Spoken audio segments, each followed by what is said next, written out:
রাধে রাধে। ওম নমো ভগবতে বাসুদেবায়। ওম নমো ভগবতে বাসুদেবায়। ওম নমো ভগবতে বাসুদেবায়। শ্রীমদ্ ভাগবত তৃতীয় স্কন্দ স্থানম সৃষ্টিস্থিতি সপ্তবিংশতি অধ্যায় জরা প্রকৃতির উপলব্ধি। শ্লোক 21। শ্রী ভগবান উবাচ অনিমিত্ত নিমিত্তেন স্বধর্মে নামলাত্মনা তীব্রয়া মুই বক্তা চ শ্রুত সম্ভৃতয়া চিরম। অনুবাদ: পরমেশ্বর ভগবান বললেন, যদি কেউ ঐকান্তিকভাবে আমার সেবা করেন এবং তার ফলে দীর্ঘকাল ধরে আমার সম্বন্ধে অথবা আমার কাছ থেকে শ্রবণ করেন, তাহলে তিনি মুক্তি লাভ করতে পারেন। এইভাবে স্বধর্ম আচরণ করার ফলে কোনো রকম কর্মফলের উদ্ভব হবে না এবং তিনি জড়জগতের কলুষ থেকে মুক্ত হয়ে যাবেন। শ্লোক 22। জ্ঞানেন দৃষ্ট তত্ত্বেন বৈরাগ্যেন বলি অসা তপোযুক্তেন যোগেন তীব্রেনাত্ম সমাধিনা।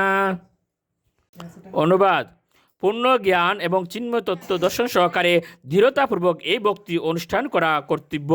দৃঢ়তাপূর্বক আত্মসমাধিতে মগ্ন হওয়ার জন্য কঠোর বৈরাগ্যযুক্ত হওয়া উচিত এবং তপশ্চর্যা ও অষ্টাঙ্গ যোগ অনুষ্ঠান করা উচিত। শ্লোক 23। প্রকৃতিয় পুরুষ সেহ দুর্যমানা তহর্নিশম তিরুপবিত্রী শনকৈরগ্নের ইউনিরিবারণীয়।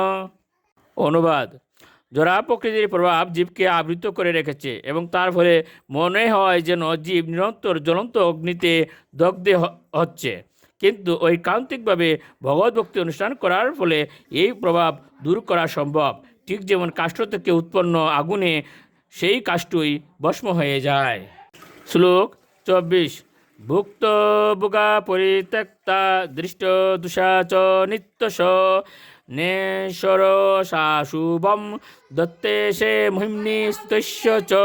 অনুবাদ: যারা প্রকৃতির উপর আধিপত্য করার বাসনার দোষ দর্শন করে এবং তাই তা পরিত্যাগ করে জীব তখন স্বতন্ত্র হয় এবং স্বীয় মহিমায় স্থিত হয়। শ্লোক 25। ইয়তা অপ্রতিবুদ্ধস্য প্রশাপু বহুনর্তবিদ স এব প্রতিবুদ্ধস্য ন বৈ মোহায় কল্পতে। অনুবাদ: স্বপ্নাবস্থায় মানুষের চেতনা প্রায় আচ্ছাদিত থাকে এবং তখন নানা প্রকার অশুভ বস্তু দর্শন হয়, কিন্তু যখন সে জেগে উঠে পূর্ণ চেতনায় অধিষ্ঠিত হয় তখন আর এই সমস্ত অশুভ অবস্থা তাকে মোহাচ্ছন্ন করতে পারে না। রাধে রাধে।